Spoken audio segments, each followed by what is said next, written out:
A very good morning and Jai Hind, my dear students. Students, on Saturday we have completed exercise 7.2. From today we are going to start with exercise 7.3.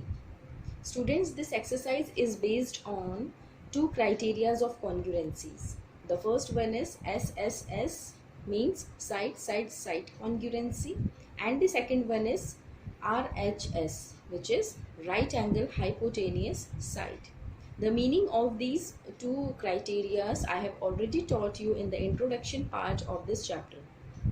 Okay, so we'll start with the first question of this exercise, and the question is: two triangles are drawn on the same base BC.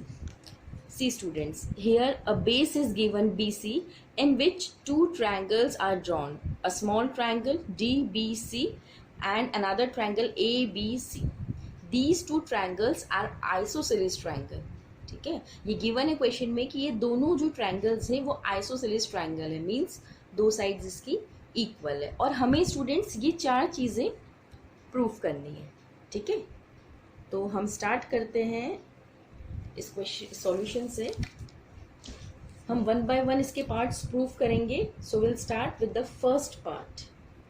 ठीक है, first part में students हमें क्या proof करना है? This A B D is congruent to A C D. ठीक है, ये दोनों ट्रायंगल्स को हमें कॉन्ग्रुएंट प्रूफ करना है. ठीक है, तो हम फर्स्ट पार्ट को सॉल्व करेंगे. तो स्टूडेंट्स, मैंने आपको पहले भी बताया था कि जब भी हम कॉन्ग्रुएंसी, दो ट्रायंगल्स कॉन्ग्रुएंट प्रूफ करते हैं, तो पहले हम ऐसे लिख देते हैं कि हम कौन कौन से ट्रायंगल्स ले रहे हैं, कंसिडर कर रहे हैं. So we are considering triangle ABD and triangle ACD. In triangle ABD and triangle ACD. ठीक है, अब स्टूडेंट्स बताइए यहाँ पर क्या क्या चीज़ें इक्वल है. देखिए, मैंने आपको पहले भी बताया कि ये जो ट्रायंगल है, दोनों ट्रायंगल्स ये सेम बेस BC पे बने हैं और ये दोनों आइसोसेलेस ट्रायंगल है, तो दैट मीन्स AB और AC इक्वल है. ठीक है, और अगर इस हम छोटे ट्रायंगल की बात करें तो ये भी एक आइसोसेलेस ट्रायंगल है, तो दैट मीन्स ये साइड और ये साइड भी आपस में इक्वल है. ठीक है, तो अब हम इन दोनों ट्रायंगल्स की बात कर रहे हैं. तो देखिए स्टूडेंट्स, ये साइड और ये साइड इक्वल है, ये साइड और ये साइड इक्वल है. ठीक है, ये दोनों गिवन है, और ये साइड कॉमन साइड है. तो SSS से ये दोनों ट्रायंगल्स कॉन्ग्रुएंट प्रूफ होंगे. तो हम क्या लिखेंगे? सबसे पहले AB is equal to AC. This is given in the question, ये आइसोसेलेस ट्रायंगल है. And the second one is BD equal to CD. ये भी गिवन है क्वेश्चन में. और तीसरा side AD equal to AD. The third side is common side. तो हम बोल सकते हैं by SSS congruency triangle ABD is congruent to triangle ACD. दोनों ट्रायंगल्स कॉन्ग्रुएंट हो गए. तो स्टूडेंट्स, क्या हम CPCT से ऐसा बोल सकते हैं कि ये वाला एंगल और ये वाला एंगल भी इक्वल होगा? बोल सकते हैं ना, जब दो ट्रायंगल्स कॉन्ग्रुएंट हो जाते हैं तो करस्पॉन्डिंग साइड्स और एंगल्स भी CPCT से इक्वल हो जाते हैं. तो हम यहाँ लिख सकते हैं कि angle BAD is equal to angle CAD. ठीक है, रीजन क्या लिखेंगे? CPCT. ठीक है, CPCT से ये दोनों एंगल्स इक्वल हो गए. अब देखिए, मुझे बताइए, जब BAD CAD के इक्वल है तो हम BAD के प्लेस पे BA, this is P, BAP भी तो लिख सकते हैं स्टूडेंट्स. लिख सकते हैं ना. जब बात तो एक ही एंगल की हो रही है, अगर हम BAD बोले तब भी यही एंगल आ रहा है, BAP बोल रहे हैं तब भी यही एंगल आ रहा है. ठीक है, तो in other words we can also write it as angle BAP is equal to angle CAP. Right, ये इक्वेशन नंबर फर्स्ट. तो यहाँ हमारा फर्स्ट पार्ट स्टूडेंट्स प्रूफ हो गया है. ठीक है, अब हम प्रूफ करने जा रहे हैं the second part. The second part is, second part में हमें प्रूफ करना है कि ये ABP, ये वाला ट्रायंगल, ये कंप्लीट ट्रायंगल, दिस वन, और ये वाला पूरा ट्रायंगल कॉन्ग्रुएंट है. तो कॉन्ग्रुएंट प्रूफ करने से पहले हम यहाँ लिख देते हैं कि हम कौन सा ट्रायंगल कंसिडर कर रहे हैं. In triangle ABP. ठीक है, ABP एंड ट्रायंगल ACP. ये दोनों ट्रायंगल्स कॉन्ग्रुएंट प्रूव करने जा रहे हैं, ठीक है। तो पहले डिस्कस कर लेते हैं क्या चीज़ें यहाँ पर इक्वल होने वाली है। देखिए ए बी पी और ए सी पी में, देखिए अभी हमने ये तो दोनों इक्वल है, ठीक है, ये एक कॉमन साइड है। और अभी हमने यहाँ पर प्रूव करा कि ये वाला ट्रायंगल और ये वाला एंगल और ये वाला एंगल इक्वल है। तो कौन सा क्राइटेरिया लग जाएगा स्टूडेंट्स? Side, angle, side. मतलब एस ए एस से ये वाला ट्रायंगल और ये वाला ट्रायंगल, दिस वन, ये दोनों कॉन्ग्रुएंट प्रूव हो जाएंगे। तो हम लिख देते हैं यही, A B is equal to A C, this is given in the question. The second thing is B A P is equal to CAP. BAP, this BAP, CAP, यहाँ हमने लिखा अभी, तो हम यहाँ लिख देंगे बाय इक्वेशन फर्स्ट या प्रूव्ड अबव, ऐसा भी लिख सकते हैं, ठीक है। और तीसरी साइड कौन सी होगी? Common side, AP equal to AP, common.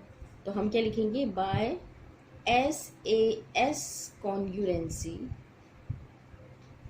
हम कह सकते हैं कि triangle A B P is congruent to triangle A C P, ठीक है। ये दोनों ट्रायंगल्स कॉन्ग्रुएंट हो गए। अब देखिए स्टूडेंट्स, अब ये दोनों ट्रायंगल्स अगर कॉन्ग्रुएंट हो गए तो सी पी सी टी से बी पी और पी सी भी इक्वल होगा, ठीक है।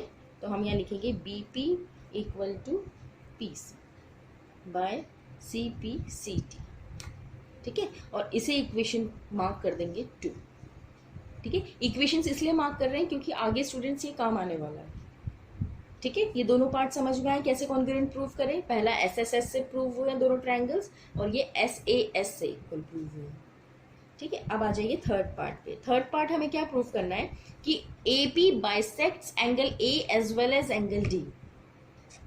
मतलब ये जो ए पी लाइन है ना स्टूडेंट्स, ये ए को भी बाइसेक्ट कर रही है और डी को भी बाइसेक्ट कर रही है, ठीक है। तो स्टूडेंट्स हम यहाँ ये तो कह सकते हैं कि अभी हमने ये दोनों एंगल्स इक्वल प्रूफ कर दिए थे ना फर्स्ट पार्ट पे बाय इक्वेशन फर्स्ट, तो ए को तो बाइसेक्ट कर रही है, पर अभी हमने डी को बाइसेक्ट नहीं करा है, ठीक है। तो फर्स्ट इक्वेशन से हम ये कह सकते हैं कि this A P is bisecting this angle A, क्योंकि हमने सीपीसीटी से इन दोनों एंगल्स को इक्वल प्रूव कर दिया था, पर अभी हमने इन दोनों एंगल्स को इक्वल प्रूव नहीं करा है, ठीक है। तो उसके लिए क्या करना पड़ेगा? इन दोनों ट्रायंगल्स को भी कॉन्ग्रुएंट प्रूफ करना पड़ेगा, क्योंकि अगर ये दोनों ट्रायंगल्स कॉन्ग्रुएंट हो जाते हैं तो सीपीसीटी से हम ये बोल सकते हैं कि ये एंगल और ये एंगल भी इक्वल है, ठीक है। तो ये दोनों कॉन्ग्रुएंट कैसे प्रूफ होंगे? देखो ये साइड इक्वल है, ये कॉमन साइड है, और बीपी इक्वल टू पीसी हमने अभी इक्वेशन सेकेंड लिखी है, ठीक है। तो ये एस एस एस से ये दोनों ट्रायंगल्स कॉन्ग्रुएंट हो जाएंगे, और कॉन्ग्रुएंट हो गए तो सीपीसीटी से ये दोनों एंगल्स इक्वल, और ये दोनों एंगल्स इक्वल, तो हम ये कह सकते हैं कि ये जो ए पी लाइन है ये ए को भी बाइसेक्ट कर रही है, डी को भी बाइसेक्ट कर रही है, राइट। तो ऐसे ही प्रूफ करेंगे। सबसे पहले यहाँ लिख देते हैं by equation number first angle B A P, ये थी equation first, B A P equal to C A P. तो this implies that A P bisects angle A, ठीक है। बाइसेक्ट का मीनिंग यही तो होता है कि दो इक्वल पार्ट में डिवाइड होना, तो दो इक्वल पार्ट में डिवाइड हो गई, तो एंगल ए को हमने बाइसेक्ट प्रूफ कर दिया। अब हमें डी को भी बाइसेक्ट प्रूफ करना है, तो उसके लिए हमें वो दो ट्रायंगल्स लेने पड़ेंगे, अभी बताया था मैंने। तो हम लेंगे now in triangle B D P and triangle C D P, हमने बी डी पी स्टूडेंट्स और सी डी पी दो ट्रायंगल्स ले लिए,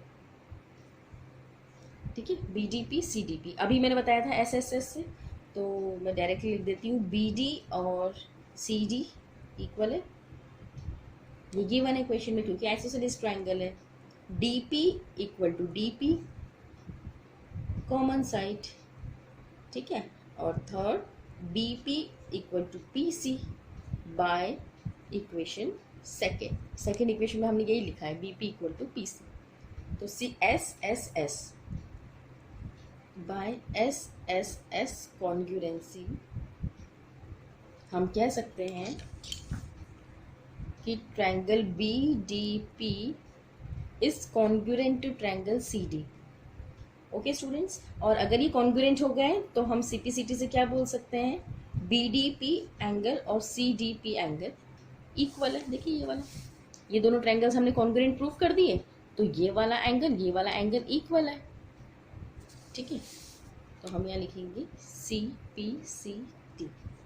तो this implies that A P bisects angle D. ठीक है, तभी तो एंगल डी के दो इक्वल पार्ट्स हो रहे हैं, क्योंकि वो उसको बाइसेक्ट कर रही है। तो ये हमारा थर्ड पार्ट प्रूफ होता है स्टूडेंट्स। फोर्थ पार्ट है हमारा A P is the perpendicular bisector of B सी।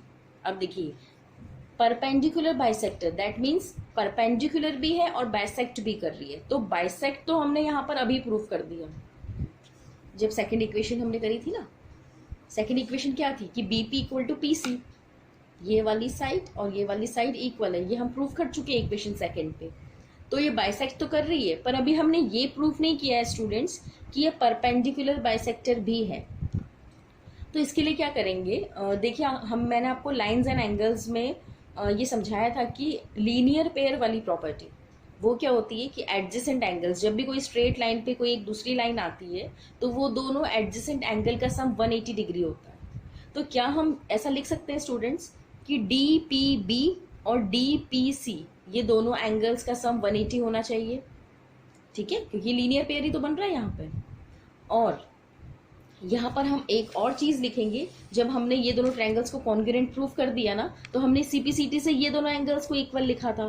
तो अब मैं एक और चीज लिखने जा रही हूँ सीपीसीटी से कि ये डी पी बी और डी पी सी भी इक्वल है। यहाँ पे एक और चीज लिख देते हैं, angle D P B is equal to angle D P C. इसका यूज स्टूडेंट्स फोर्थ पार्ट में है, तो मैं इसको इक्वेशन दे दूंगी थर्ड। ठीक है, जब इसका यूज करूंगी तो बाय इक्वेशन 3 इसे लिख लेंगे। ठीक है, तो हम क्या करने जा रहे हैं, यहाँ पर लीनियर पेयर लगाने जा रही हूँ मैं। तो मैं ऐसे लिखूंगी कि इन दोनों एंगल्स का सम 180 डिग्री है, पर ये दोनों एंगल्स तो इक्वल है, तो 2 टाइम्स हो जाएगा। ठीक है, तो D P B D P C दो एंगल्स हो गए, तो डी पी सी को भी मैं डी पी बी ही लिख सकती हूँ बाय इक्वेशन थर्ड। तो दोनों एंगल का सम 180, तो वो 90 प्रूफ हो जाएगा। कैसे, आइए देखते हैं। Part number 4 students. चलिए, तो यहाँ पर क्या दिया है, हमने इक्वेशन थर्ड तो यहाँ लिख ही दिए, तो हम यहाँ लिख सकते हैं बाय इक्वेशन थर्ड हम ये कह सकते हैं कि angle B P D is equal to C P D.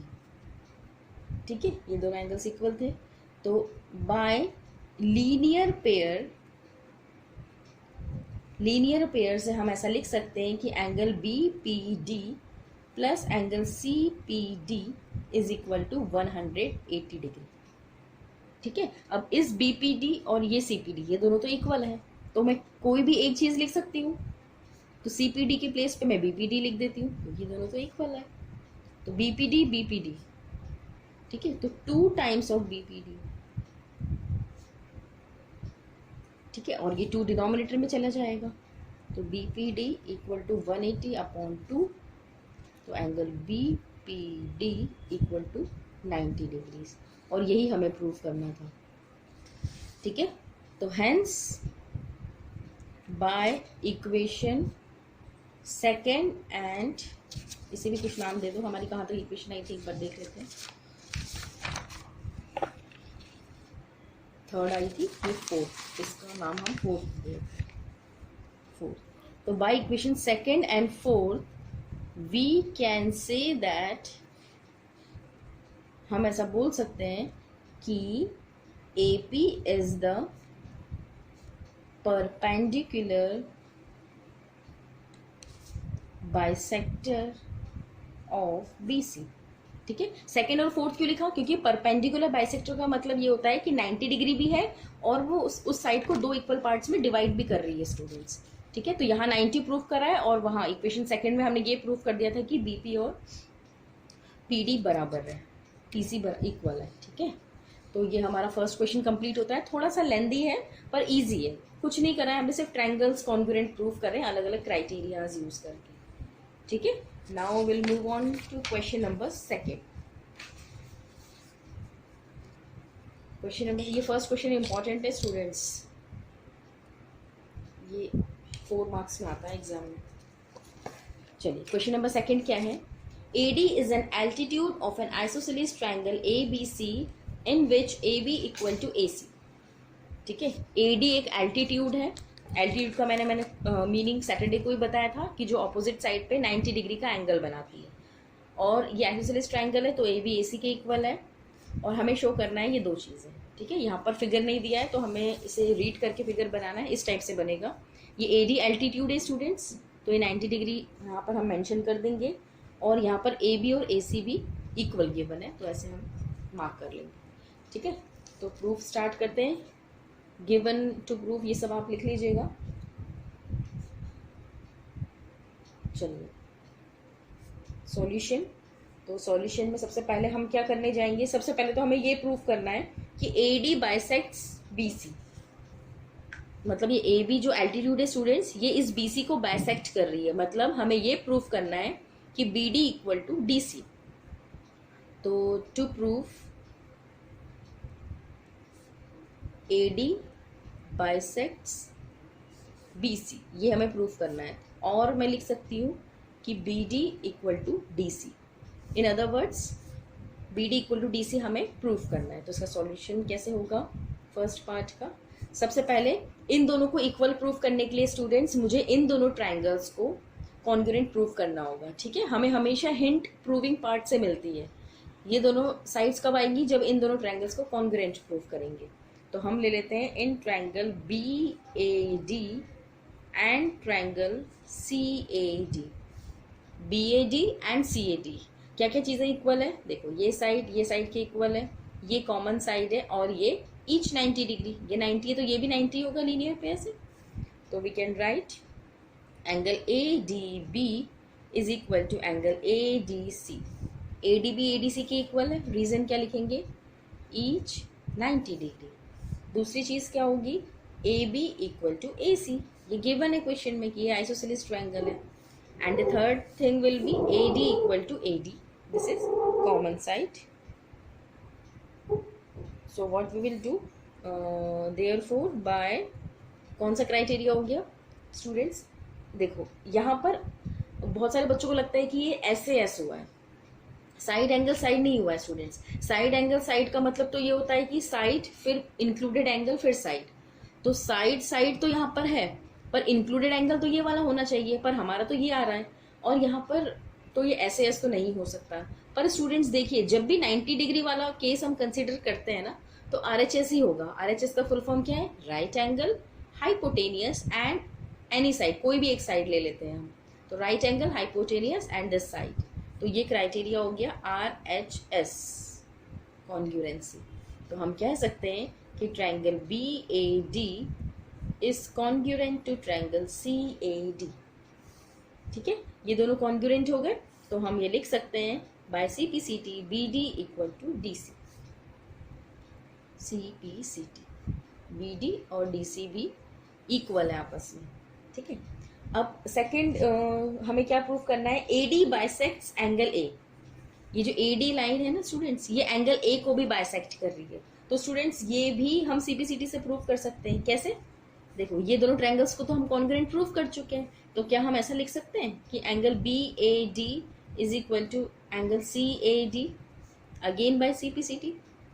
हम CPCT स्टूडेंट्स कितने भी ले सकते हैं. अगर दो कॉन्ग्रुएंट हो चुके हैं ट्रायंगल्स तो हम CPCT 2, 3 according to the proving part of our question we can take CPCTs. ठीक है, तो ये BD-DC तो हमें यहाँ प्रूफ करना था, फर्स्ट पार्ट इसलिए लिया.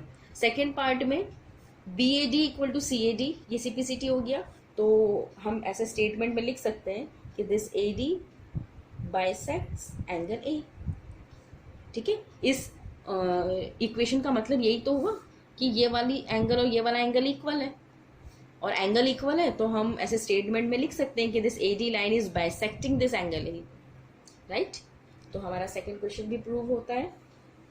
अब थर्ड क्वेश्चन पे आते हैं, ये भी इंपॉर्टेंट है.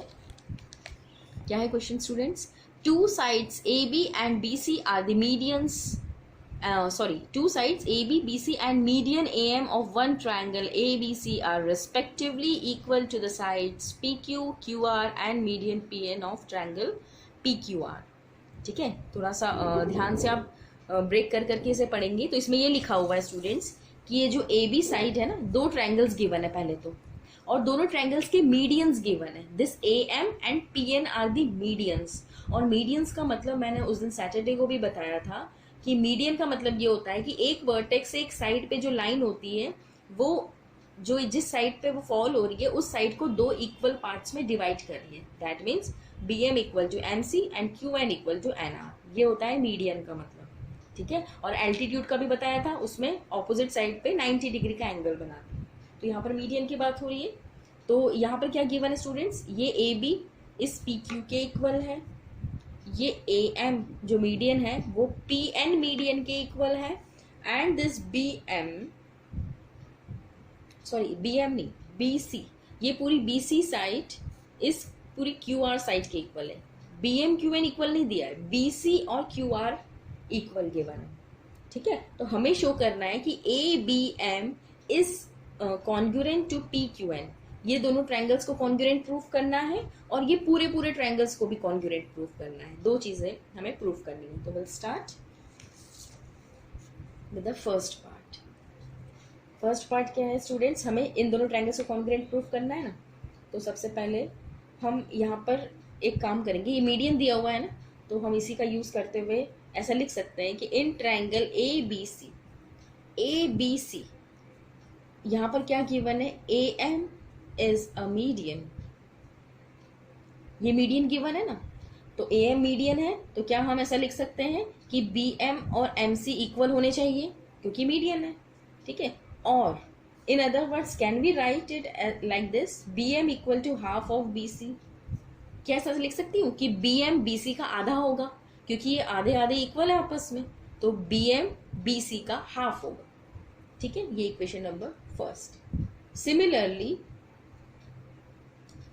Similarly in triangle P Q are, अब अगर हम पी क्यू आर की बात करें तो पी क्यू आर में भी हम ऐसा लिख सकते हैं कि Q N equal to N R और this Q N is equal to half of Q are.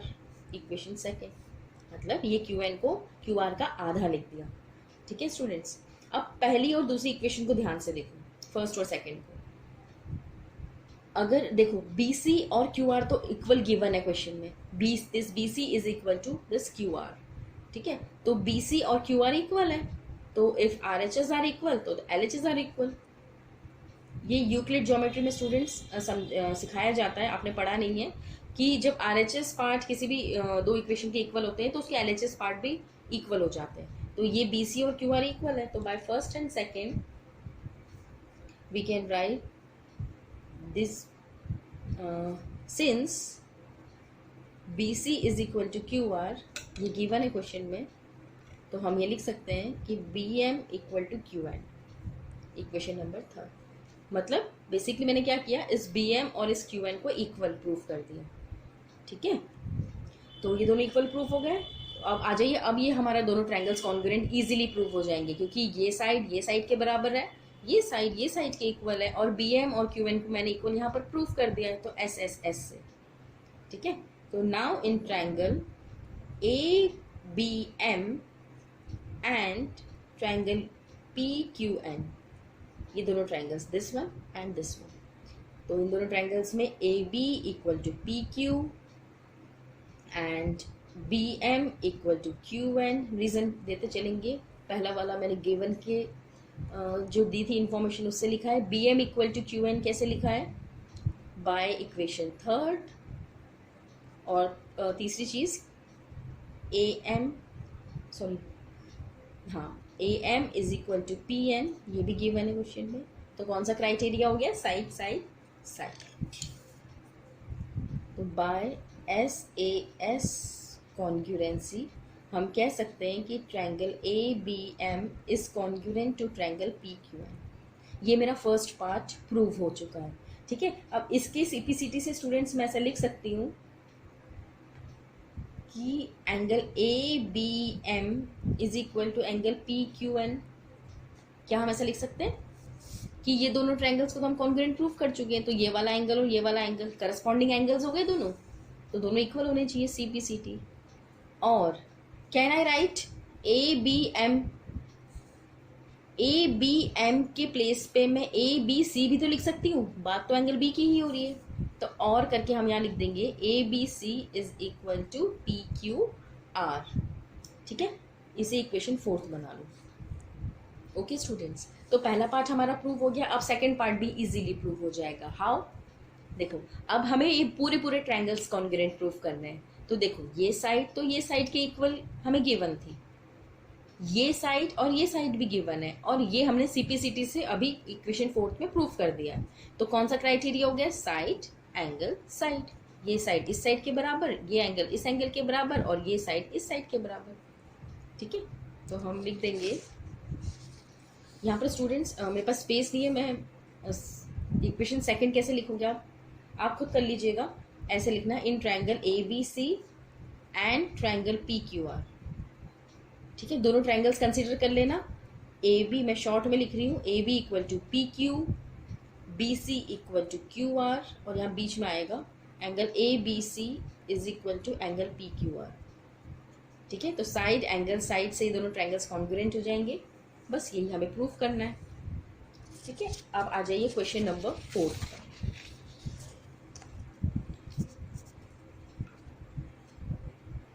Question number 4 is BE and CF are two equal altitudes. Students, इस टाइप का क्वेश्चन हम अभी पिछली एक्सरसाइज में भी कराए हमने। ठीक है, यहाँ पर क्या बोला है कि BE और CF दो एल्टीट्यूड्स हैं of a triangle ABC using RHS rule prove that triangle ABC is an isosceles triangle. अब यहाँ पर स्टूडेंट्स एक कंडीशन मैंडेटरी कर दी है कि हमें RHS रूल ही लगाना है और इन दोनों ट्रायंगल्स को इस पूरे ट्रायंगल को आइसोसेलेस प्रूफ करना है। ठीक है, तो स्टूडेंट्स एक चीज समझ लीजिए कि हमें अगर ये ट्रायंगल आइसोसेलेस प्रूफ करना है, दैट मीन्स ए बी और ए सी को इक्वल प्रूफ करना है। ठीक है, अब आप ये देखिए कि ए बी और ए सी को इक्वल प्रूफ करने के लिए आएगा तो सीपीसीटी से ही ये प्रूफ, पर ये देखिए कि हम कौन कौन से ट्रायंगल ले, ऐसे कौन से ट्रायंगल ले कि ये वाले ए बी और ए सी इक्वल प्रूफ हो जाए। ठीक है, तो स्टूडेंट्स देखिए यहाँ पर जो कंडीशन मैंडेटरी कर दी है कि आरएचएस रूल ही लगाना है। पिछली एक्सरसाइज में जो क्वेश्चन था, हमने ये वाले ट्रायंगल्स लिए थे ए ई बी और ए एफ सी, तो एक कॉमन एंगल हो गया था और ये गिवन थे और ये ऐसे ऐसे प्रूव हो गया था। पर यहाँ पर हम ऐसा नहीं कर सकते। अगर हमें 90 डिग्री कंसिडर करना है ना स्टूडेंट्स, अगर आरएचएस रूल ही लगाना है तो हमें ये वाले ट्रायंगल्स लेने पड़ेंगे। कौन कौन से? बी ई सी और बी एफ सी। वाई? क्योंकि राइट एंगल और हाइपोटेनियस तो यहाँ पर आएगा ना, तो right angle hypotenuse side RHS rule लगाना है, इसलिए हमें ये वाले ट्रायंगल्स लेने पड़ेंगे। तो ट्रायंगल्स लेते टाइम आप ध्यान देंगे, तो in triangle B E C and triangle C F B, कौन कौन से लिए? बी ई सी और सी एफ बी, ये दोनों ट्रायंगल्स लिए। अब यहाँ पर देखिए क्या क्या इक्वल है। B E C is equal to C F B, each 90 degree students. ठीक है, ये 90 डिग्री है। अब ये कॉमन बेस पे बना है ना, इसी बीसी पे ये वाला ट्रायंगल भी बना हुआ है और ये वाला ट्रायंगल भी बना हुआ है, तो हम यहाँ लिख सकते हैं B C equal to B C common. और एक और चीज यहाँ पर गिवन है स्टूडेंट्स, ये जो एल्टीट्यूड्स है ना दोनों, ये दोनों इक्वल है। ठीक है, तो हम यहाँ लिख सकते हैं कि B E is equal to C F, this is given in the question. तो कौन सा क्राइटेरिया हो गया? देखो 90 डिग्री आ रहा है ना, तो राइट एंगल हाइपोटेनियस, देख लो हाइपोटेनियस आ रही है ना, 90 के ऑपोजिट वाली साइड हाइपोटेनियस होती है, तो right angle hypotenuse and one side. तो हम यहाँ लिख सकते हैं by R H S congruency triangle B E C is congruent to triangle C F B.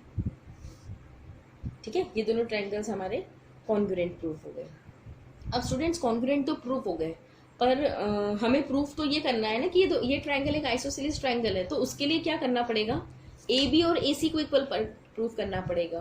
पर यहाँ पर देखिए सीपीसीटी से ये नहीं आ सकता, क्योंकि ये बी ई सी जो ट्रायंगल है इसमें ई सी साइड ही तो आ रही है, हमें तो पूरा ए सी चाहिए। सिमिलरली बी एफ सी में ये सिर्फ इस ए बी पूरी लाइन का सिर्फ बी एफ वाला पार्ट ही आ रहा है, but we want this full side, तो इसके लिए हमें थोड़ा सा घुमा के चलना पड़ेगा इसे।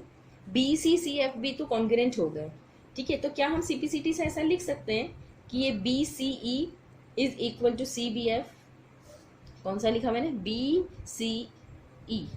BCE ये वाला एंगल और CBF, ये दोनों एंगल्स इक्वल है CPCT से, क्योंकि दोनों ट्रायंगल्स में आ रहे हैं, तो यहाँ लिखेंगे CPCT। तो अगर ये दोनों एंगल्स इक्वल है तो याद करिए कॉन्वर्स थ्योरम जो हमने पिछली एक्सरसाइज में पढ़ी थी, कौन सी, the sides opposite to the equal angles are equal, so therefore we can write like this, AB equal to AC। Reason क्या दोगे, sides opposite to equal angles are equal, ठीक है, तो AB AC के इक्वल हो गया, therefore triangle ABC is an isosceles triangle,